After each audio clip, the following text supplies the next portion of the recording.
قرآن مجید میں اللہ تبارک و تعالیٰ نے نبی صلی اللہ علیہ وسلم کو فرمایا کہ نبی آپ سے پہلے ہم نے کسی انسان کو دائمی زندگی عطا نہیں کی، وما جعلنا لبشر، ہم نے کسی انسان کو نہیں بنایا کہ وہ ہمیشہ رہنے والا ہو، بھلا آپ اگر وفات پائیں گے تو یہ جو آپ کے دشمن ہیں کیا یہ ہمیشہ زندہ رہیں گے؟ اس میں جو سوال تو یہ ہے نا کہ کسی نے اس کا جواب اس کے سوا کیا ہے کہ زندہ کسی نے نہیں رہنا، لہذا اگلی بات یہی کہی گئی کل نفس ذائقۃ الموت، ہر جاندار نے موت کا ذائقہ چکھنا ہے۔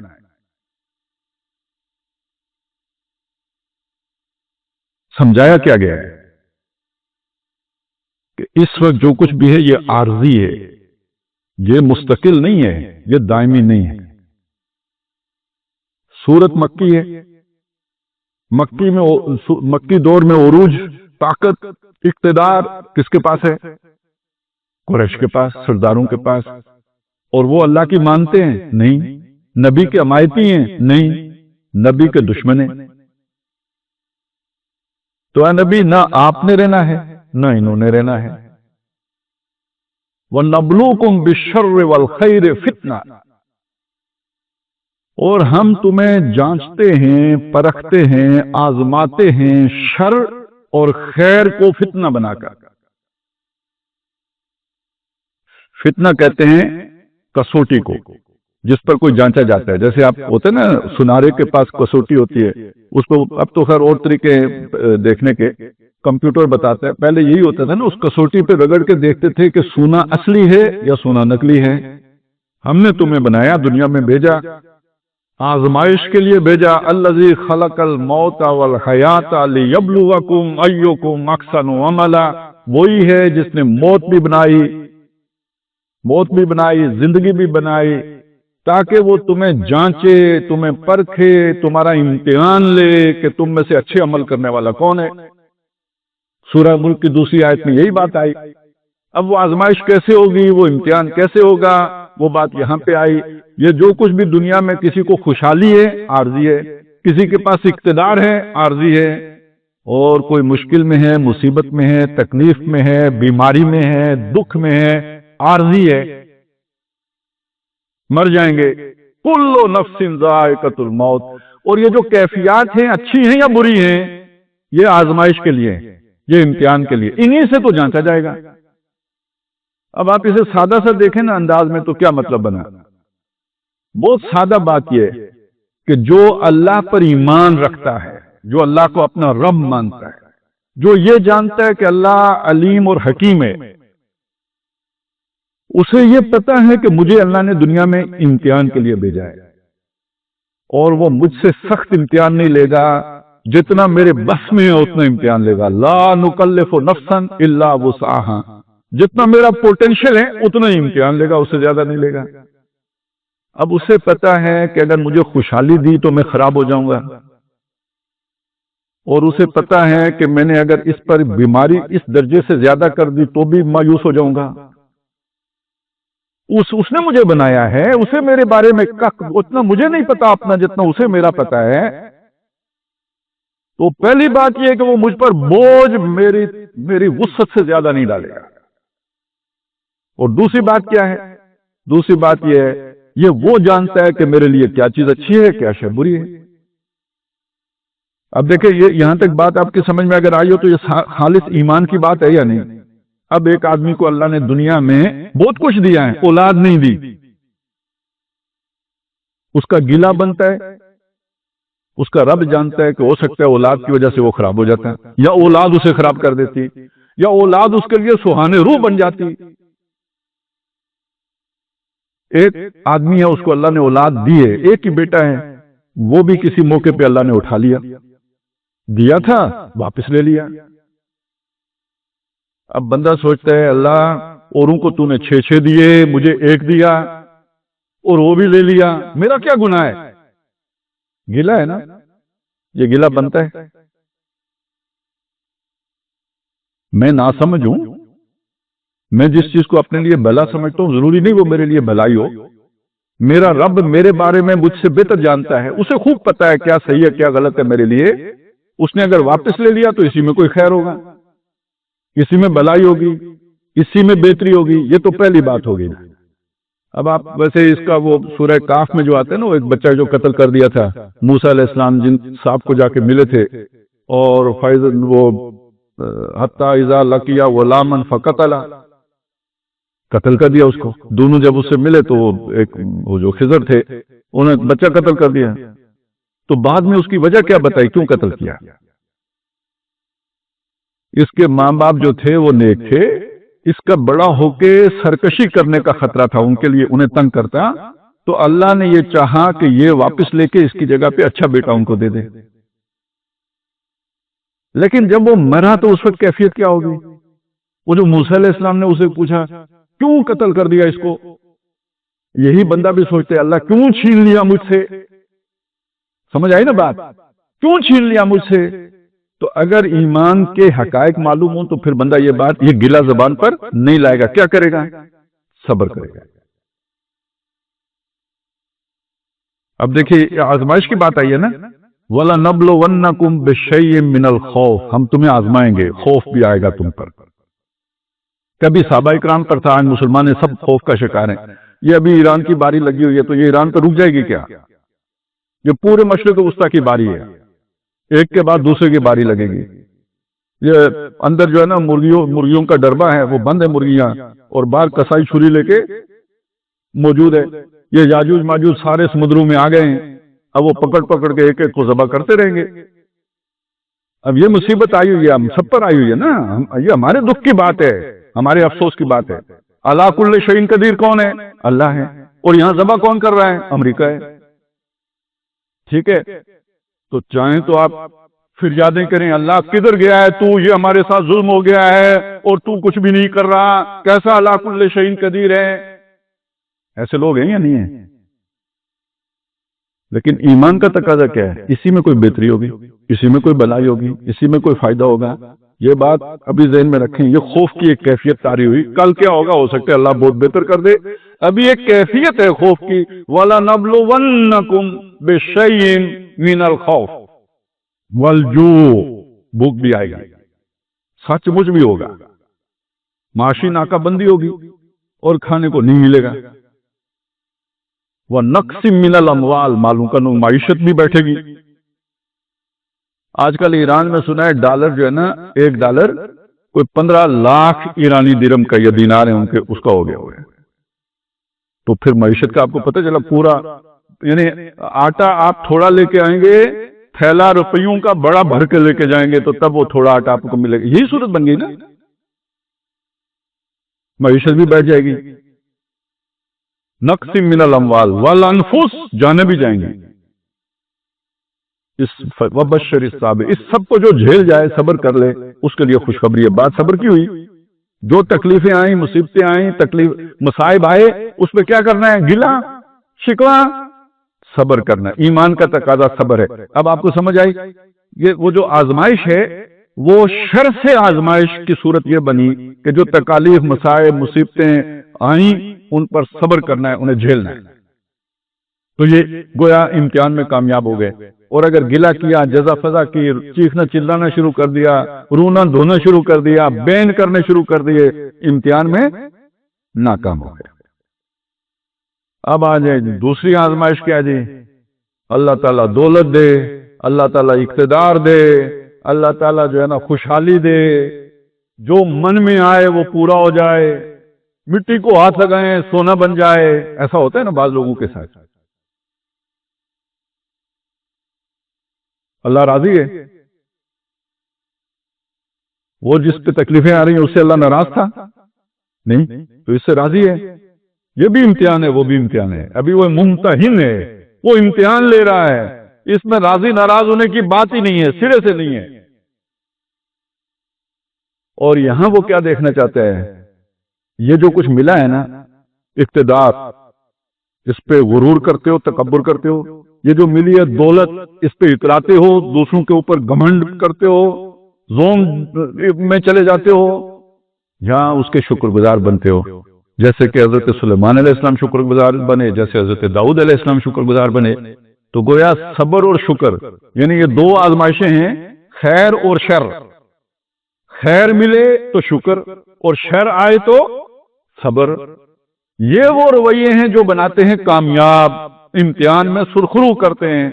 اور اگر تکلیف پر جزا فضا ہو، چیخنا چلانا ہو، رونا دھونا ہو، گلا شکوا ہو، اور کچھ ملنے پر اترانا ہو، پھولے نہ سمانا ہو، غرور اور تکبر کرنا ہو، اللہ سے غافل ہو جانا ہو، یہ دونوں صورتیں جو ہے نا وہ ناکامی کی ہیں. صبر اور شکر کامیابی کی صورت ہے، اور اترانا اور گلا شکوا کرنا یہ ناکامی کی علامت ہے. یہ بات جو ہے نا آپ کو آخری پارے میں اللہ تعالیٰ نے بہت ساری امت قوموں کا ذکر کر کے آخر میں فرمائی کہ وَأَمَّا الْإِنسَانُ إِذَا مَا ابْتَلَاهُ رَبُّهُ. یہ جو انسان ہے جب اس کا رب آزماتا ہے، دنیا میں کیوں بھیجا؟ آزمانے کے لیے. جب وہ آزماتا ہے، وَأَمَّا الْإِنسَانُ إِذَا مَا ابْتَلَاهُ رَبُّهُ فَأَكْرَمَهُ وَنَعَّمَهُ، تو وہ اسے خوب عزت دے دیتا ہے اور خوب دولت دے دیتا ہے، نعمتوں کی بارش کر دیتا ہے. فَيَقُولُ رَبِّي أَكْرَمَنِ. اب وہ مسجد میں آ کے مولوی صاحب کو بھی بتاتا ہے میرے رب نے مجھے بہت عزت دے دی ہے. بات تو ٹھیک ہے، عزت کس نے دی؟ ہم نے دی، اس میں تو کوئی شک نہیں ہے. کوئی اور تو عزت نہیں دیتا، کون دیتا ہے؟ رب دیتا ہے. وَلِلَّهِ الْعِزَّةُ، عزت اللہ کے پاس ہے، وہ جس کو چاہے دے. تو اس نے مجھے عزت دی، یہاں تک تو بات ٹھیک ہے. لیکن یہ بتانے کا مقصد یہ نہیں ہے کہ وہ میرا امتحان لے رہا ہے. بتانے کا مقصد یہ ہے کہ میں اس کا بڑا چہیتا ہو گیا ہوں. یہ غلطی ہے. چہیتا ہوں جسے دیا وہ چہیتے ہونے کی وجہ سے نہیں دیا. ہاں جسے جنت دی وہ چہیتا ہے. دنیا میں اگر کسی کو جنت بنا کے دی تو وہ چہیتا نہیں ہے، وہ آزمائش میں ہے، اس کا امتحان ہے. فَأَمَّا الْإِنسَانُ إِذَا مَا ابْتَلَاهُ رَبُّهُ فَأَكْرَمَهُ وَنَعَّمَهُ فَيَقُولُ رَبِّي أَكْرَمَنِ. وَأَمَّا إِذَا مَا ابْتَلَاهُ، اور جب اسے دوسری طرح آزماتا ہے، فَقَدَرَ عَلَيْهِ رِزْقَهُ، اس کا رزق اسے ناپ تول کے دیتا ہے، بس جتنا کھاتا ہے اتنا ہی ہوتا ہے. صبح گیا کام کیا، شام کو آیا کھایا ختم ہو گیا، صبح پھر جانا پڑے گا، کل کا کوئی پتہ نہیں ہوگا بھی یا نہیں ہوگا. تکلیف، مصیبت، تنگ دستی، جب یہ کیفیت اس پہ آتی ہے فَيَقُولُ رَبِّي أَهَانَنِ، وہ کہتا ہے میرا رب نے مجھے بے عزت کر دیا. کلا، نہیں، غلط کر رہا ہے. وہ بھی آزمائش تھی، یہ بھی آزمائش ہے. دونوں صورتیں آزمائش کی ہیں. اب آپ سوچیں گے کہ ان میں سے میں نے ابھی تو برابر رکھی ہوئی ہیں نا، خوشحالی بھی آزمائش اور تندرستی بھی آزمائش برابر رکھی ہوئی ہے. آپ سوچیں ان میں سے زیادہ سخت آزمائش کون سی ہے؟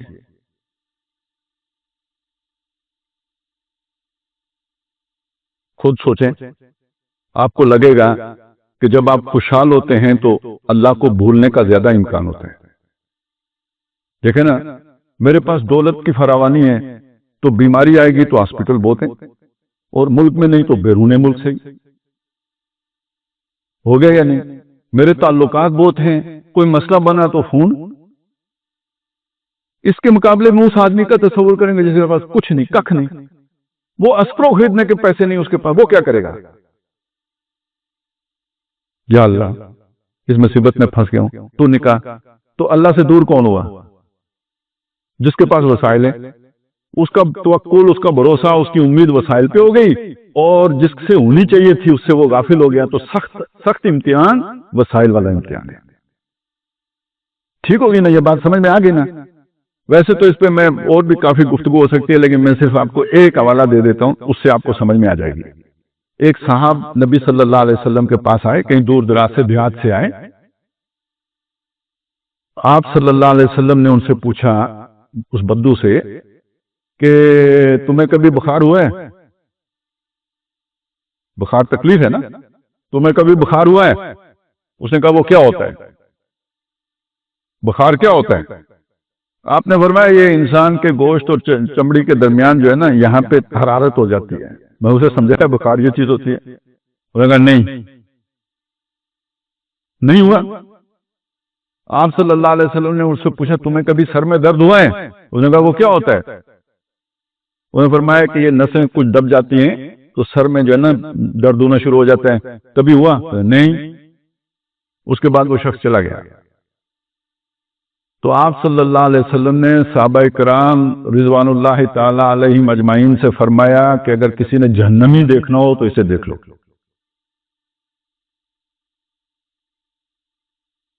میں اور آپ کیا کہیں گے؟ اللہ کی بڑی عنایت دیکھیں، کبھی کوئی تکلیف ہی نہیں پہنچی، کبھی دکھ ہی نہیں ملا، کبھی اسے کوئی بخار ہی نہیں آیا، کبھی اسے میں سر میں درد ہی نہیں ہوا۔ اچھا اب ذرا رک جائیں، کیا تکلیف مانگنی چاہیے اللہ سے؟ نہیں مانگنی چاہیے۔ اور اللہ نے اگر یہ صحت کی نعمت دی ہوئی ہے تو نعمت ہے یا نہیں؟ اس کی پھر اصل غلطی کیا تھی؟ یہ مسئلہ نہیں ہے کہ اسے بخار نہیں آیا تو برا آدمی ہے، مسئلہ یہ ہے اس کا ایٹیچیوڈ غلط ہے۔ اسے کہنا چاہیے تھا اللہ کا شکر ہے اس نے مجھے صحت مند رکھا ہوا ہے، یہ نہیں کہا اس نے کہا وہ کیا ہوتا ہے، ٹھیک ہے نا، وہ اس میں فن خانی آ گئی، اس میں تکبر آ گیا، اس میں غرور آ گیا، وہ بھول گیا۔ اور اس میں انڈرسٹوڈ کیا ہے کہ جن کو بخار آتا ہے، جن کو تکلیف ہوتی ہے، وہ کمتر ہیں، میں بالاتر ہوں۔ اس کے انداز سے نبی صلی اللہ علیہ وسلم نے یہ بات سمجھی۔ اس کا یہ مطلب نہیں ہے کہ اگر کسی کو بیماری نہیں آتی تو وہ کوئی اللہ تعالیٰ نے اسے رندہ درگاہ کر کے رکھا ہوا ہے، ایسا مطلب نہیں ہے۔ رویہ وہ صبر اور شکر والی بات جو میں نے آپ کے سامنے رہی، اس کے اندر وہ شکر کا مادہ نظر نہیں آیا اللہ کے نبی صلی اللہ علیہ وسلم کو، اور اس کے رویے کے اندر وہ تکبر دیکھ کے آپ نے فرمایا کہ جس نے جہنمی دیکھنا ہو وہ اسے دیکھے۔ لیکن اب ایک دوسری بات میں آپ کو سناؤں کہ یہ بھی نبی صلی اللہ علیہ وسلم نے فرمایا کہ انسان عبادت کر کے، ریاضت کر کے، ذکر کر کے، اذکار پڑھ کے، اشغال میں مصروف ہو کر وہ مقام نہیں پا سکتا جس تک اللہ اسے پہنچانا چاہتا ہوتا ہے۔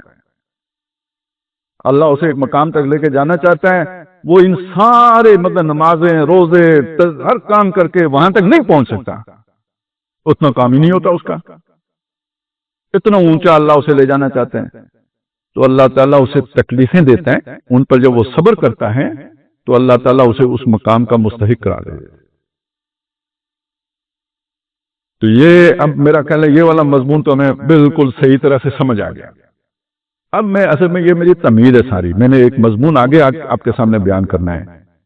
جو اس وقت دنیا کے حالات ہیں نا، یہ بہت تکلیف دہ ہیں میرے بھائیو۔ ہو سکتا ہے کل آپ کو خدا پر ایمان کے حوالے سے سوال آپ کے ذہن میں کھڑا ہو جائے، اس لیے میں نے ابھی سے آپ کو ساری بات بتا دی۔ نبی صلی اللہ علیہ وسلم نے آپ کو اللہ تعالیٰ نے بھی بات سورہ کاف میں آئی ہے، یہ جو آنے والا اب دور ہے نا، جس میں مسلمانوں پر مصیبتیں آنی ہیں، جس میں مسلمانوں پر تکلیفیں آنی ہیں، مسلمانوں کے جسموں کے پرخچے اڑنے، پتہ نہیں یہ ملک رہیں گے یا نہیں رہیں گے، یہ جو ساری تکلیفیں آئیں گی ایک طرف، یہ سارا دیکھ کے تو اگلے کہیں گے نا تمہارا خدا کہاں ہے، تانا دیں گے بت کے مسلم کا خدا نہیں، تو وہ والی صورت بن جائے گی۔ اگر ہوتا تو میزائل روکتا۔ پتہ نہیں آپ کو یاد ہے یا نہیں، پہلی جب وہ جنگ ہوئی تھی نا عراق میں، تو امریکیوں نے جو میزائل مارے تھے تو ان کے اوپر جو ہے نا لکھا تھا کہ اپنے خدا سے کہو کہ انہیں روک کے دکھائے۔ تو سورہ کاف میں یہ بات آئی ہے کہ نبی صلی اللہ علیہ وسلم کو اللہ تعالیٰ نے فرمایا فَلَعَلَّكَ بَاخِعٌ نَفْسَكَ عَلَىٰ آثَارِهِمْ إِن لَّمْ يُؤْمِنُوا بِهَٰذَا الْحَدِيثِ أَسَفًا۔ اے نبی صلی اللہ علیہ وسلم، یہ جو نصارہ ہیں، یہ اگر اس قرآن پر ایمان نہ لائے، یہ اپنا تثلیث کا عقیدہ چھوڑ کر، اور یہ ولدیت جو انہوں نے حضرت بیٹا بنایا ہے حضرت عیسیٰ علیہ السلام کو، اگر اس سے باز نہ آئے، اس کے جو آثار ہوں گے، اثرات ہوں گے، جو اس کے نتائج نکلیں گے، وہ اتنے ہولناک اور خوفناک ہوں گے کہ ان کا تصور کر کے آپ اپنے آپ کو ہلاکت میں ڈال لیں، اپنی جان گھول لیں اس غم میں کہ جو نتیجے ان کے غلط عقیدے کے نکلنے والے ہیں۔ غلط عقیدہ ان کا ٹھیک ہم نے کرنا تھا، نہیں کیا، اس سے ایک دنیا بن گئی جس میں خدا کا ان کے ہاں کوئی تصور ہی نہیں رہا، اور اقتداء جس کی لاٹھی اس کی بھینس کا اصول آ گیا۔ اب وہ لاٹھی مسلمانوں ہی کے خلاف استعمال ہونے کے لیے جو ہے نا حرکت میں آ گئی ہے۔ تو فَلَعَلَّكَ بَاخِعٌ نَفْسَكَ عَلَىٰ آثَارِهِمْ إِن لَّمْ يُؤْمِنُوا بِهَٰذَا الْحَدِيثِ أَسَفًا۔ اور آپ صلی اللہ علیہ وسلم نے یہ فرمایا کہ آدم علیہ السلام کی پیدائش سے لے کر قیامت کی صبح تک دجال سے بڑا کوئی فتنہ نہیں ہوگا جس کا سامنا اولاد آدم کو کرنا پڑے گا۔ رزق کے وسائل اس کے ہاتھ میں ہوں گے، جسے چاہے گا دے گا، جسے چاہے گا اس پر بندش کر دے گا۔ وہ دجال تو ابھی نہیں آیا، لیکن اس سے پہلے ایک امریکہ کی صورت میں ایک چھوٹا کہیں یا بڑا کہیں پتہ نہیں، وہ ایک دجال تو آ گیا ہے نا، جس کی چاہتے ہیں معاشی ناکہ بندی کر دیتے ہیں، لوگ بھوکے مرتے ہیں، بچے جو ہے نا وہ دوائیوں کے بغیر مرتے ہیں، خوراک کے بغیر مرتے ہیں۔ عراق میں یہ سب ہو چکا ہوا ہے۔ یہ شروع میں تو آتے ہیں اسی بنیاد پر کہ آپ نے مظاہرین کے اوپر تشدد کیا ہے، صدام حسین ظالم ہے، قذافی ظالم ہے، فلانا ظالم ہے، یہ ایرانی مولوی ظالم ہے، اور ہم امن کی فاختائیں ہیں، امن قائم کرنے کے لیے لوگوں کو حقوق دینے کے لیے آئے ہیں۔ تو نتیجہ جو وہ نکلتا ہے جو شام میں نکلا، نتیجہ وہ نکلتا ہے جو لیبیا میں نکلا، نتیجہ وہ نکلتا ہے جو عراق میں نکلا۔ دواؤں کے بغیر لوگ مرتے ہیں، بھوک سے لوگ مرتے ہیں، خوراک نہیں، اپنی گندم سمندر میں ڈبوتے ہیں، لیکن جہاں قید پڑا ہوا ہوتا ہے ان کو نہیں دیتے۔ یہ قومیں مہذب قومیں۔ تو اب آپ سوچیں جب یہ والی ساری صورت بنتی ہے تو آدمی سوچتا ہے یا نہیں سوچتا کہ کیوں ہو رہا ہے، خدا کیوں کرنے دے رہا ہے، یہ کہاں ہے؟ تو میں نے آپ کو پہلے بتایا خدا کا یہ طریقہ ہے تربیت کا۔ اس سے بچنے کی صورت کیا ہوتی ہے؟ اس سے بچنے کی صورت یہ ہوتی ہے پہلے ہی خدا والے ہو جاؤ۔ اب میں آپ کو یہ بات بتا دیتا ہوں کہ اللہ تعالیٰ نے یہ بات صاف بتائی ہے، صحابہ کو بھی بتائی ہے، سب کو بتائی ہے۔ مکی صورت ہے سورہ شورا، اس میں بیان کیا وَمَا أَصَابَكُم مِّن مُّصِيبَةٍ فَبِمَا كَسَبَتْ أَيْدِيكُمْ، تم پر کوئی مصیبت نہیں آتی مگر تمہارے ہاتھوں کے اعمال کے نتیجے میں آتی ہے، تمہاری اپنی کمائی ہوتی ہے۔ اب اس میں پھر رحمت کیا ہوئی؟ اگر اس کا عذاب آخرت میں اللہ لیتا تو کدھر جاتے؟ دنیا میں کسی یونس کو مچھلی کے پیٹ میں پہنچا کر کفارہ بنا دیا تو فائدہ ہے یا نہیں ہے؟ سمجھ آ گئی نا میری بات کی؟ ٹھیک ہے، یہ بھی اللہ کی مہربانی ہے کہ ہمارے گناہوں کی سزا ہمیں کچھ دنیا میں تھوڑی بہت دے کے ہمیں معاف کر دے۔ وَيَعْفُو عَنْ كَثِيرٍ، بہت سے گناہ معاف کرتا بھی رہتا ہے، یا بہت سو کو معاف کرتا بھی رہتا، دونوں معنی ہو سکتے ہیں، بہت سو کو معاف کرتا رہتا ہے یا بہت سے گناہ معاف کرتا رہتا ہے۔ لیکن یہ کہ جو مصیبت پڑ جائے یہ اللہ کی طرف سے تبھی پڑی جب تم نے کوئی غلطی کی۔ غزوہ احد میں 70 مسلمان شہید ہوئے اور نبی صلی اللہ علیہ وسلم کے دندان مبارک بھی شہید ہوئے۔ آپ کو اتنا خون آپ کا نکلا کہ آپ بے ہوش ہو، غشی کا دورہ پڑا، مشہور ہو گیا کہ آپ جو ہے شہید ہو گئے۔ مسلمانوں نے مطلب ہتھیار پھینک دیے کہ جب نبی نہیں رہے تو اب ہم نے کیا کرنا ہے، یہ کیفیت ہوئی۔ اس کے بعد یہی افسوس ہوا تو اللہ نے سمجھایا بھی وَلَا تَهِنُوا وَلَا تَحْزَنُوا وَأَنْتُمُ الْأَعْلَوْنَ إِن كُنتُم مُؤْمِنِينَ، کیوں گھبراتے ہو، یہ ایک وقت تھا گزر جائے گا، تم ہی غالب رہو گے اگر تم ایمان والے ہو جیسے کہ تھے۔ یہ بھی سمجھایا يَمْسَسْكُمْ قَرْحٌ فَقَدْ مَسَّ الْقَوْمَ قَرْحٌ مِثْلُكُمْ، اگر تمہیں تکلیف پہنچی ہے، زخم لگا ہے، چرکا لگا ہے، تو جو قوم آج تم سے لڑنے آئی ہے ان کو بھی تو بدر میں ایسا ہی چرکا لگا تھا، وہ اگر واپس اپنا زخم جو ہے نا وہ بھر کے آ گئے تو تم بھی کھڑے ہو۔ ہر طرح سے سمجھایا۔ آخر میں کیا کہا؟ آخر میں یہ کہا کہ تمہیں یہ جو بہت تکلیف ہے یہ کیوں تکلیف آئی ہے؟ ہو سکتا ہے کوئی ایک آدھ بندہ ایسا ہو جس کو بار بار خیال آتا ہو کہ یہ کیا ہوا، تو اللہ نے فرمایا وَلَمَّا أَصَابَتْكُم مُّصِيبَةٌ أَصَبْتُم مِّثْلَيْهَا، جب تمہیں ایک ایسی تکلیف آئی جس سے دگنی تکلیف تم انہیں پہنچا چکے تھے۔ تمہارے تو 70 شہید ہوئے نا، ان کے 70 غلام بھی ہوئے تھے، قیدی بھی بنے تھے، تو تم نے تو انہیں دگنی تکلیف 70 مارے تھے، 70 کو جو ہے نا وہ قیدی بنایا تھا اور مارے بھی سردار تھے، تو تم نے تو انہیں دگنی تکلیف پہنچائی۔ تو جب تمہیں اس کی آدھی پہنچی جو انہیں پہنچی تھی، قُلْتُمْ أَنَّا هَٰذَا، تم نے کہا یہ کہاں سے آ گئی؟ قُلْ، نبی ان کو بتا دیجئے، هُوَ مِنْ عِنْدِ أَنفُسِكُمْ، یہ تمہارے اپنے اندر سے آئی ہے۔ پہلے وہ وضاحت کر دی تھی وَلَقَدْ صَدَقَكُمُ اللَّهُ وَعْدَهُ إِذْ تَحُسُّونَهُم بِإِذْنِهِ، اللہ نے تم سے اپنا وعدہ کامیابی کا سچا کر دیا تھا جب تم انہیں گاجر مولی کی طرح کاٹ رہے تھے اللہ کے حکم سے، حَتَّىٰ إِذَا فَشِلْتُمْ، یہاں تک کہ تم کمزور پڑے، وَتَنَازَعْتُمْ فِي الْأَمْرِ، تم نے معاملے کے اندر تنازع کھڑا کیا، جھگڑا کھڑا کیا. وہ جو نبی صلی اللہ علیہ وسلم نے تیر انداز مقرر کیے تھے 50، وہ مقامی امیر کی بات ان میں سے 35 نہ مان کر جگہ چھوڑ کے نیچے آ گئے تھے، اس کی طرف اشارہ ہے. یہ نبی صلی اللہ علیہ وسلم کے حکم کی نافرمانی نہیں تھی، مقامی امیر کے حکم کی نافرمانی تھی. تنازعتم، اور یہ جب تم نے کیا تو اس کے بدلے میں یہ ہوا ہے. 35 آدمیوں نے خلاف ورزی کی، 70 شہید ہوئے ہیں.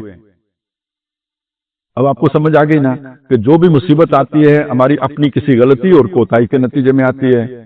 تو اب یہ مسلمانوں کی آخر وہ کون سی کوتاہی ہے کہ جس کے بدلے میں یہ مصیبت آ رہی ہے؟ انفرادی طور پر اگر آپ نمازوں کو دیکھیں، روزوں کو دیکھیں، دنیا کے کافروں سے بہرحال ہم دیتے رہیں، ٹھیک ہے نا. انہیں تو پاکی کا ہی نہیں پتا، ہم کم از کم اپنی آلائشیں تو دور کرتے ہیں نا. مسلمان گیا گزرا مسلمان نہاتا تو ہے نا، وہ سنت طریقے کے مطابق نہا کے پاک ہوتا ہے. نہانے کا مطلب یہ نہیں ہے کہ آپ نے پانی بہا لیا، نہانے کا مطلب وہ ہے کہ آپ مخصوص طریقے سے اللہ کے نبی صلی اللہ علیہ وسلم کے بتائے ہوئے طریقے کے مطابق نہائیں گے تو آپ سے نجاستیں دور ہو جائیں گی. تو یہ تو مسلمان کم از کم اتنا تو ہر کوئی ہوتا ہے نا، اور کچھ نہیں وضو کرتا ہے، بہت فرق ہے. تو پھر کیا مسئلہ ہے؟ مسئلہ اور ہے. ان مسلمانوں کو اللہ تعالیٰ نے نبوت کو دروازہ بند کر کے اپنا پیغام ان کے منہ میں ڈالا تھا کہ اب لوگوں تک تم نے پہنچانا ہے. اور مسلمانوں نے کہا نہیں، ہم نے دنیا میں ترقی کرنی ہے اور کام چھوڑ دیا. تو جرم ہو گیا یا نہیں ہو گیا؟ اور یہ جرم ہم سب کا ہے. اس کو اللہ آخرت پر مؤخر نہیں کرے گا. وہاں حساب ہونا ہے ایک ایک کا، میرا اپنا، آپ کا اپنا. جرم یہ جماعت کا ہے، یہ پوری امت پر اللہ نے جو ہے نا یہ کام ذمہ لگایا تھا نا. کنتم خیر امت اخرجت للناس تأمرون بالمعروف وتنہون عن المنکر وتؤمنون باللہ. امت نے یہ کام چھوڑا، امر بالمعروف اور نہی عن المنکر کا کام چھوڑا، مجرم ہوئی بحیثیت مجموعی. اور یہاں پہ اللہ کا اصول کیا ہے؟ جب جماعت غلطی کرتی ہے، اب چلیں ایک مثال ہی سمجھ لیں. امام صاحب نے غلطی کی، میں نے تو نہیں کی، میں پیچھے کھڑا تھا، نماز میری بھی گئی یا نہیں گئی؟ وہ سجدہ سہو کریں گے، مجھے بھی کرنا پڑے گا یا نہیں کرنا پڑے گا؟ بس اسی پہ سمجھ لیں، جب جماعت غلطی کرتی ہے تو سزا سب کو ملتی ہے. وَاتَّقُوا فِتْنَةً، اس فتنے سے ڈرو، اس مصیبت سے ڈرو. لا تصیبن الذین ظلموا منکم خاصہ، جو تم میں سے صرف ظالموں ہی پر نہیں آئے گا، یعنی جنہوں نے ظلم نہیں کیا ہوگا ان پر بھی آ جائے گا. اس کی ایک مثال ہے، موسیٰ علیہ السلام جب کوہ طور پہ گئے تو پیچھے قوم نے بچڑے کو معبود بنایا. سب نے نہیں بنایا، ایک حصے نے بنایا. ایک حصہ سمجھاتا رہا، انہوں نے نہیں مانا، لیکن وہ جرم تو ہو گیا، جماعت کا جرم ہے. اب جنہوں نے وہ جرم کیا انہیں کیا سزا ملی؟ قتل کرو. اور کون کرے؟ جو قریبی رشتہ دار ہے وہ کرے. سزا تو اس کو بھی مل گئی. اپنے ہاتھ سے بھائی کو مارو، اپنے ہاتھ سے بیٹے کو مارو، یا اپنے ہاتھ سے باپ کو مارو. آسان ہے؟ مشکل کیوں ڈالا اس مشکل میں؟ جب وہ جرم کر رہا تھا تو روکا کیوں نہیں؟ روک لیتے تو خود بھی بچ جاتے، وہ بھی بچ جاتا. نہیں روکا تو اب اتنا حصہ تو کم از کم تم بھی وصول کرو نا کہ اپنے ہاتھ سے اسے قتل کرنا پڑے گا. سمجھ آ گئی نا بات کی؟ اس کو آخرت پہ نہیں چھوڑا جائے گا، یہ ادھر دنیا میں نپٹایا جائے گا. فطرت افراد سے اغماض بھی کر لیتی ہے، نہیں کرتی کبھی ملت کے گناہوں کو معاف. یہ ملت کا گناہ ہے. امر بالمعروف اور نہی عن المنکر چھوڑنا یہ ملت کا گناہ ہے. اس گناہ کی یہ جو ہے نا اب پاداش میں یہ حالات بن گئے ہیں جو ہمارے گرد یہ بیری بیڑے میں نہیں آئے، یہ ہماری اس غلطی کے نتیجے میں آئے ہیں جو امت کی حیثیت سے ہم نے کی ہے. اب نکلنے کا راستہ دیکھیں. اب میں نے شروع میں ایک بات کہی تھی، اس مصیبت سے بچنے کا راستہ کیا ہے؟ پہلے ہی اللہ والے ہو جاؤ، اللہ کے بندے بن جاؤ، اللہ کی مان لو، غلطی نہ کرو تاکہ بچ جاؤ. تو اب اگر کوئی بچنا چاہتا ہے تو دیکھیے، اب یہاں آ کے سوچیں تو ایٹم بم ہونا زیادہ اہم ہے یا توبہ زیادہ اہم ہے؟ بڑی فوج ہونا زیادہ اہم ہے کہ اللہ کی طرف رجوع کرنا زیادہ اہم ہے؟ تو یہ دھوکے ہوتے ہیں جن میں آدمی پھنس جاتا ہے. جب اللہ تعالیٰ، یہ بھی اللہ کا ایک طریقہ ہے، اسے استدراج کہتے ہیں. استدراج، اس کا مطلب کیا ہوتا ہے؟ آدمی سمجھ رہا ہوتا ہے کسی شے پر اس کا بھروسہ ہو جاتا ہے کہ یہ شے مجھے نجات دلا دے گی، حالانکہ وہ فریب ہوتا ہے اور اس دھوکے میں اللہ نے اسے ڈالا ہوتا ہے. سَنَسْتَدْرِجُهُم مِّنْ حَيْثُ لَا يَعْلَمُونَ، ہم انہیں چڑھا کے لے جائیں گے اس رستے سے جس کو یہ جانتے ہی نہیں. یہ سمجھیں گے. اب دیکھیے اسی کو سمجھ لیں. ایک شخص سے اللہ ناراض ہو گیا، ایک شخص سے اللہ ناراض ہو گیا. اب استدراج کیا ہوگا؟ اللہ اسے بیمار نہیں کرے گا، اللہ اسے دکھ نہیں دے گا، اللہ اسے خوشحالی دے دے گا، اللہ اسے دنیا اتنی دے دے گا کہ اسی میں گم ہو جائے گا. وہ کیا سمجھ رہا ہوگا؟ اللہ مجھ سے راضی ہو گیا، اللہ مجھ سے، میرے اوپر اللہ کی عنایتیں ہیں، مجھ پر اللہ کی نعمتیں ہیں، مجھ پر اللہ کی برکتیں ہیں، یہی سمجھے گا نا. اور ہے کہ اللہ ناراض، وہ اللہ چاہتا ہی نہیں کہ یہ دوبارہ سوچے، سیکھے، مڑے، متوجہ ہو، اس لیے اللہ تعالیٰ اسے دنیا ہی میں غرق کرتا چلا جا رہا ہے. اس کو استدراج کہتے ہیں. اسی طرح کسی کو اپنی قوت پہ ناز ہو جائے، اپنی طاقت پہ ناز ہو جائے، اپنی ٹیکنالوجی پہ ناز ہو جائے تو یہ بھی غلطی ہے یا نہیں؟ دھوکہ ہے یا نہیں؟ اس کو سمجھ لیں. اب میں نے آپ کے سامنے بڑا فخریہ بھی بیان کیا، ہم نے مئی میں دشمن کو شکست دی.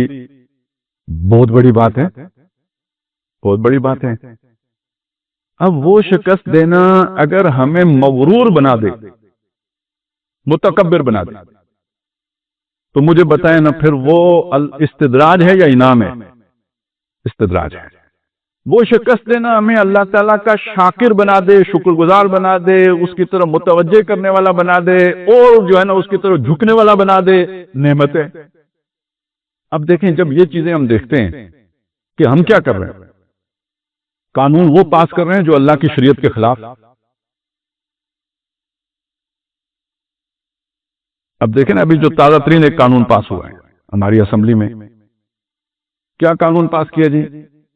کہ اگر کوئی خامن اپنی بیوی کو گھور کے دیکھے گا اور بیوی جا کے شکایت کر دے گی تھانے میں تو اسے 3 سال جو ہے نا سزا ہوگی، جیل جائے گا 3 سال کے لیے. اگر وہ بیوی سے کہے گا تم نے اپنی یہ حرکت نہ چھوڑی میں تمہیں طلاق دے دوں گا، یہ دھمکی دینے پہ 3 سال اندر. آپ سوچیں، ایک طرف اللہ ہے العزیز الحکیم، اور ایک قانون وہ دے رہا ہے. وہ کیا کہہ رہا ہے؟ وہ کہہ رہا ہے اگر تمہاری عورتیں تمہاری وہ سرکش ہو جائیں، بات نہ مانیں، انہیں سمجھاؤ، اچھے طریقے سے سمجھاؤ، بٹھا کے سمجھاؤ، خوبصورت طریقے سے سمجھاؤ، واعظ کرو، انہیں نصیحت کرو. باز آ جائیں فابیا، نہیں آتی مرد بنو، ان کو ان کے بستروں پہ علیحدہ کر دو. ناراضگی کا اظہار کا مطلب کیا ہے؟ گالی گلوچ نہیں ہے. ناراضگی کا اظہار کا مطلب یہ ہے کہ ان کے ساتھ اپنا جسمانی تعلق منقطع کر دو، علیحدہ کر دو ان کے بستروں پر. اس سے اگر مت آ جائے انہیں تو ٹھیک ہے، نہیں آتی تو انہیں تم مار بھی سکتے ہو، لیکن منہ پہ نہیں مارنا ہے، کوئی ایسی چوٹ نہیں لگانی جس سے زخم ہو جائے، لیکن ڈرا سکتے ہو. گویا یہاں ڈرانے کا راستہ بند ہو گیا یا نہیں ہو گیا؟ پھر اس کے بعد اگلا مرحلہ ہے ایک طلاق دو، دوسری دو، تیسری دو. اب یہ کیا کہتے ہیں؟ طلاق کا نام بھی لیا تو 3 سال اندر. اچھا یہ سارا کیوں کر رہے ہیں جی؟ عورت کی ہمدردی میں کر رہے ہیں. اب آپ کو پتہ ہے ہمدرد اگر آدمی کا وہ بے وقوف ہو تو کیا کرتا ہے، احمق ہو تو کیا کرتا ہے؟ ایک طرف وہ حکیم ہے جس نے یہ طریقہ سمجھایا ہے، ایک طرف یہ ہمدرد، یہ بھی ہمدرد ہیں، بے خواہ ہیں لیکن احمق ہیں. کہتے ہیں 3 سال اس کا خاوند جیل میں بھیج دو.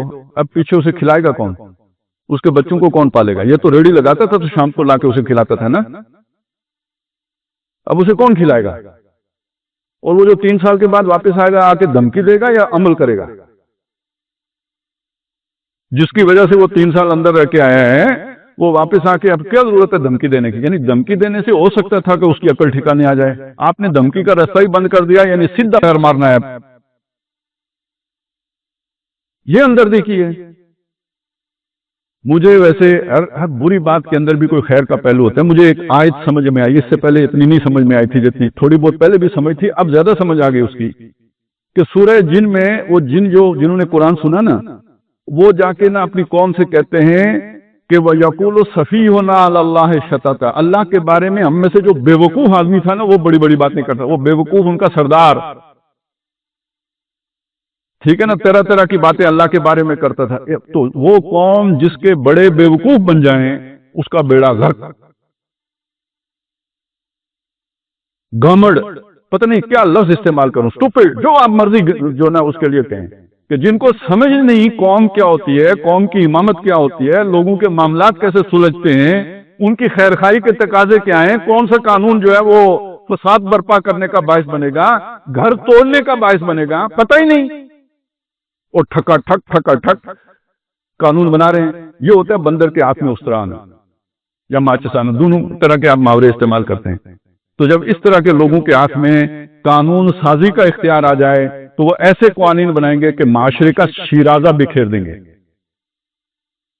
اب اس میں آخری بات آپ کے سامنے رکھوں اپنے ملک کے اعتبار سے، یہ بس اب حسرت ہے میں آپ کے سامنے رکھ رہا ہوں، آج سے کوئی 4-5 سال پہلے کی بات ہے، کینیڈا سے ایک وفد آیا، ہمارے ہی مسلمان بھائی تھے، بات چیت ہو رہی تھی، انہوں نے گلے شکوے کیے، پاکستان یہ ہے، پاکستان وہ ہے، وہ ہے، ہر ادارہ خراب ہے۔ اوکے ٹھیک ہے، خراب ہے۔ میں نے ان سے ایک بات پوچھی، میں نے کہا کینیڈا میں اداروں کے حالات یہ ہوں جیسے کہ پاکستان کے حالات ہیں تو کیا کینیڈا کا معاشرہ چل سکتا ہے؟ سوچ کے بتائیں۔ تھوڑی دیر سوچ کے انہوں نے کہا جی نہیں چل سکتا۔ میں نے کہا اب میں آپ سے پوچھتا ہوں، ادارے ایسے ہی ہیں جیسے آپ نے بتایا، یہ پاکستانی معاشرہ کیوں چل رہا ہے؟ دیکھیں نا، میں آپ کو قتل نہیں کرتا، آپ مجھے قتل نہیں کرتے، ہم اچھی طریقے سے رہ رہے ہیں، گھر گرستی کی زندگی چل رہی ہے، معاشرہ انٹیکٹ ہے، جرائم اس طرح کے نہیں ہیں، کیوں یہ معاشرہ چل رہا ہے؟ چپ۔ تو میں نے کہا جی یہ جو سب سے زیادہ متون طبقہ ہے نا، جس کو آپ برا کہتے ہیں، یہ اس کی وجہ سے چل رہا ہے۔ کہتا ہے کون سا؟ میں نے کہا مولوی۔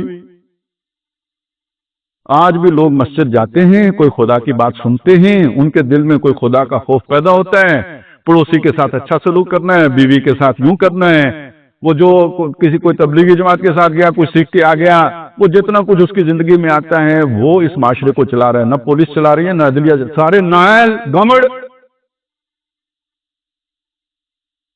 سب جو ہے نا عقل سے فارغ۔ تو یہ معاشرہ ان اقدار پر چل رہا ہے جو اللہ نے دیے، جو قرآن نے دیے، اور یہ خود سے چل رہا ہے، لوگوں کے اپنی موٹیویشن، پرسنل موٹیویشن سے چل رہا ہے۔ ویسٹ میں جو معاشرہ چل رہا ہے وہ قانون کی بالادستی سے چل رہا ہے، وہاں مانیٹری کا سسٹم ہے، قانون کا نفاذ ہے، وہ جیسے ہماری زبان میں کہتے ہیں الیانا تا سلیانا، ذرا سی قانون کی خلاف ورزی کسی نے کی نہیں، قانون کی گرفت میں آیا نہیں، یہاں کوئی پکڑ ہی نہیں، پھر بھی معاشرہ چل رہا ہے۔ تو یہ اللہ کے خوف سے چل رہا ہے، یہ ریاست کے خوف سے نہیں چل رہا ہے۔ ریاست اب ہارڈ اسٹیٹ بن رہی ہے، یہ پہلے جو وہ ہارڈ اسٹیٹ کیا بن رہی ہے، ایک ظالم اسٹیٹ بن رہی ہے۔ فیصلہ اوپر کچھ ہوتا ہے، نیچے پولیس والے کوئی کام شروع کر دیتے ہیں۔ FIR میں 15 بندوں کو نامینیٹ کریں گے، 200 کو نامعلوم ڈال دیں گے، اب اس نامعلوم میں جس کو مرضی ڈال دیں۔ یہ ہارڈ اسٹیٹ ہے، اور اوپر سے قوانین یہ خدا دشمنی پر مبنی قوانین، یہ خوفزدہ کرنے والی بات ہے۔ نہ امریکہ کا اتنا خوف ہے، نہ انڈیا کا اتنا خوف ہے، لیکن یہ جو اپنی حرکتیں ہیں ان کا خوف بڑا ہے۔ تو توبہ کا تقاضا کیا ہے؟ پہلی بات یہ ہے کہ میں کوشش کروں کہ اللہ کا بندہ بن کے رہوں، اللہ کی نافرمانی نہ کروں، اس کو ناراض نہ کروں، اور دوسری بات یہ کہ حق کو حق کہوں، کوئی راضی ہوتا ہے یا خفا ہوتا ہے، آج کل گالیاں بھی بہت دیتے ہیں تو وہ گالیاں بھی برداشت کریں، لیکن بات جو آپ سمجھتے ہیں کھری ہے وہ کریں، یہی اللہ کو پسند ہے، اور اپنی کسی جھوٹی عزت کی خاطر حق بات کہنے سے پس و پیش نہ کریں، اپنی کوئی عزت بچانے کی خاطر، یا اپنا کوئی تعلق بتانے کی خاطر، یا اپنا کوئی رشتہ بچانے کی خاطر، جو حق ہے وہ کہیں۔ اَنَقُولَ بِالْحَقِّ أَيْنَمَا كُنتُ، جہاں کہیں ہوں گا حق بات کروں گا، لا اخاف فی اللہ لومۃ لائم، اللہ کے معاملے میں کسی ملامت کرنے والے کی ملامت سے خوف زدہ نہیں ہوں گا۔ یہ کر لیں، اللہ تعالیٰ کی مدد آپ کے ساتھ ہے، بچت ہے۔ نہیں کریں تو یہ مار اب سر پہ کھڑی ہے، اب بھی نہ نظر آئے، بادل آ جائیں کالے، اور یہ کہ چمک دمک بھی ہو رہی ہو اور کڑک بھی ہو، اور بندہ اپنے لیے چھتری کا انتظام نہ کرے یا محفوظ کپڑوں کا انتظام نہ کرے تو احمق ہے یا نہیں؟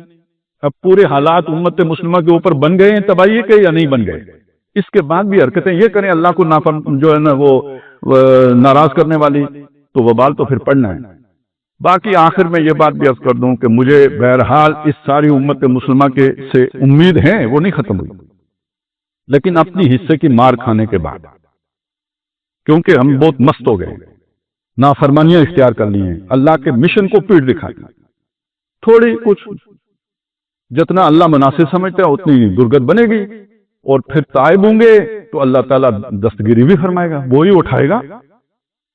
اور اس ملک سے بھی امید ہے کہ ان کو بھی ہوش آئے گا، یہ بھی پلٹیں گے، اور یہ جو ناہنجاریاں کر رہے ہیں ان سے باز آئیں گے، اس تباہی کو جو ہے نا دعوت نہیں دیں گے۔ لیکن اس کے لیے مجھے بھی آواز اٹھانی چاہیے، آپ کو بھی اٹھانی چاہیے، خیر خائی کے ساتھ۔ ہم حکمرانوں کے دشمن نہیں ہیں، وہ بڑی غلط طریقہ ہے یہ گالی گلوچ کا اور چور اور فلانا، اور یہ کوئی اسلامی طریقہ نہیں ہے۔ اللہ کے نبی نے فرمایا کہ تو دین ہے ہی خیر خائی، الدین النصیحہ، دین نام ہی خیر خائی کا ہے۔ پوچھا گیا کس کی خیر خائی؟ قیل لمن یا رسول اللہ، اللہ کے رسول کس کی خیر خائی؟ فرمایا للہ، اللہ کی خیر خائی۔ ابھی جو بات میں نے کی اللہ کی خاطر کی، ولی کتاب ہی، اس کی کتاب کی خیر خائی، ولی رسول ہی، اس کے رسول کی خیر خائی، ولی عامت المسلمین، عام مسلمانوں کی خیر خائی، ولی ائمتہم، اور ان مسلمانوں کے جو لیڈر ہیں ان کی خیر خائی۔ ہم سب کے خیر خواہ ہیں، انہیں وہ بات کہیں گے جو انہیں تباہی سے بچائے۔ ہماری کوئی طبقاتی کشمکش وہ مارکس والی نہیں ہے، کمیونزم والی نہیں ہے کہ ہم کسی کو کہیں اس کے پاس دولت اچھی زیادہ ہے تو وہ قابل نفرت ہے، نہیں، اللہ نے دی ہے وہ اس کا امتحان ہے، جس کو نہیں دیا اس کا اس میں امتحان ہے، اس کا اس میں امتحان ہے، کسی کو اقتدار دیا اللہ نے دیا ہے وہ اس کا اس میں امتحان ہے، ہاں جو غلط کرے گا وہ میرا امتحان ہے کہ میں اسے کہتا ہوں یا نہیں کہتا۔ تو اس کو ذہن میں رکھیں۔ باقی یہ کہ فساد کم از کم خود نہیں پیدا کرنا، کہ جس کے نتیجے میں دشمن کا رستہ صاف ہو جائے، خود اپنے ہاتھوں اپنے پاؤں پہ کلاڑی نہیں مارنی۔ جنہوں نے وہ فساد پیدا کیا ہے ان کو سے اللہ کیسے نمٹتا ہے اللہ جانے، ہاں خیر خواہ ان کے تقاضا یہ ہے کہ ان کو ہم بتائیں، فساد کا حصہ نہیں بنیں اور اس سے اپنے آپ کو دور رکھیں۔ جیسے کہ اللہ کے نبی نے فرمایا کہ جب فتنہ ہو تو آدم کے 2 بیٹوں میں سے جو اچھا بیٹا تھا وہ بن جاؤ، یعنی خود قتل ہونے کے لیے تیار ہو جاؤ، کسی کو قتل کرنے کے لیے تیار نہ ہو۔ تو اللہ تعالیٰ ہمیں یہ صبر بھی دے، یہ حوصلہ بھی دے، یہ ہمت بھی دے۔ اقول قولی ھذا واستغفر اللہ لی ولکم ولسائر المسلمین والمسلمات۔